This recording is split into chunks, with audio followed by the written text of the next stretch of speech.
Hi, and welcome to the first episode of me building a van and turning it into a house, like Vanlife style. So this is like an introduction video of me buying a van, what I'm thinking, what I'm planning, and what my goals are for it. So I'm gonna keep post videos like this about my progress, hopefully. And now I'm gonna show you how much I've been doing so far. So yeah, let's see.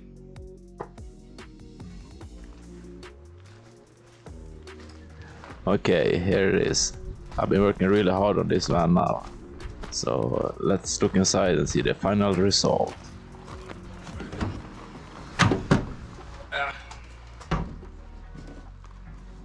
So the whole day was finally done.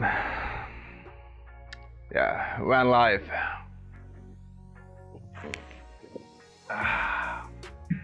There's my crib. Everything you need right here.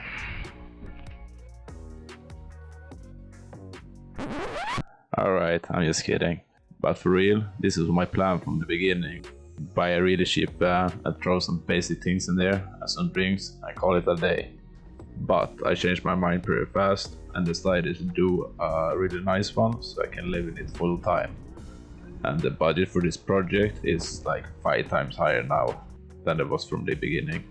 And now I'm gonna talk about why I decided to buy this particular van. And I think the first step was to decide what size do I need, how big do my van need to be, and think about the pros and cons. So my plan is to live in it full time, so I want it pretty big. I wanna at least be able to stand up straight in it and have enough space to build all the things I want.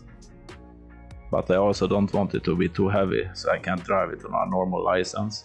And I also wanted to fit in a normal parking space. And I had to buy a used one, because I blew most of my money on my last trip, so I had to start from scratch. The brands I was ending up looking at the most was Ford, Renault and Mercedes. But the brand was not that important to me. The important things for me was that it was not too old or had too many miles on it, and the size. It's not like back in the days when I only would drive BMWs. Anyway, the first budget for a van was to find a van for around 50,000 and the makeover would be like 30,000. But after a few months I realized the budget was way too low for the type of van I wanted and all the things I wanted to have in it. So I decided to bump the price up to around 100,000 for a van, and I'm probably gonna spend around another 100 on the makeover as well. My thoughts are if I'm gonna spend so much time and work on it, I might as well buy some stuff I'm really happy with. And I decided to buy it from a car dealership. I was thinking it might be a bit safer than from a private person.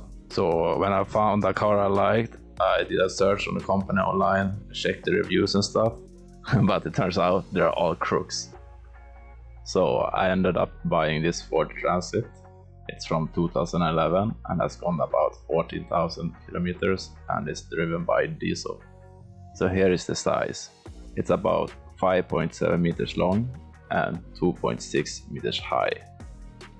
And the living area inside is about 3.4 meters long and 2 meters high.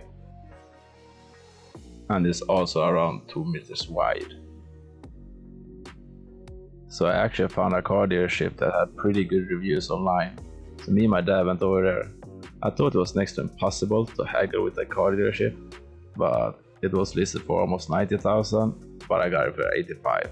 It was the first one I looked at and I bought it. Of course it's better to look at more before you choose one. But I had looked for vans online for months and it was not that many that checked all the criteria I wanted to have, and I really wanted to get started. So I went home and started to use it daily and trying to make sure that everything was good and so on. And I also started to work on it a little bit. So we started to remove the floor and the woods on the wall and the wall between the driver's seat and the living area. And also starting to touch up on the rust a little bit. But I found a few things that did not work. The first thing was the auxiliary heater. And I could not check it at the car company because there was almost no fuel in it when I tried the car. And the second thing was the cruise controller. I just forgot to check it. And the third problem was every time I locked the car, it honked like this. So I had to go around to different mechanics to get those things fixed, and there was a long waiting time and it just took forever.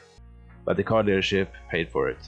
But the auxiliary heater will cost over 30,000 to fix, and the car dealership did not want to pay for that. So I had to bring the van all the way back to them so they can fix it themselves, and it's been there for 3 weeks now and I don't know when I get it back. So yeah, they really suck and I'm not happy with them at all.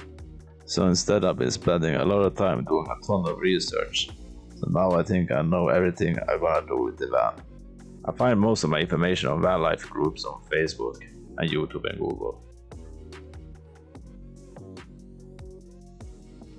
So yeah, I already bought a lot of stuff and I'm also waiting by the mailbox for more stuff to come.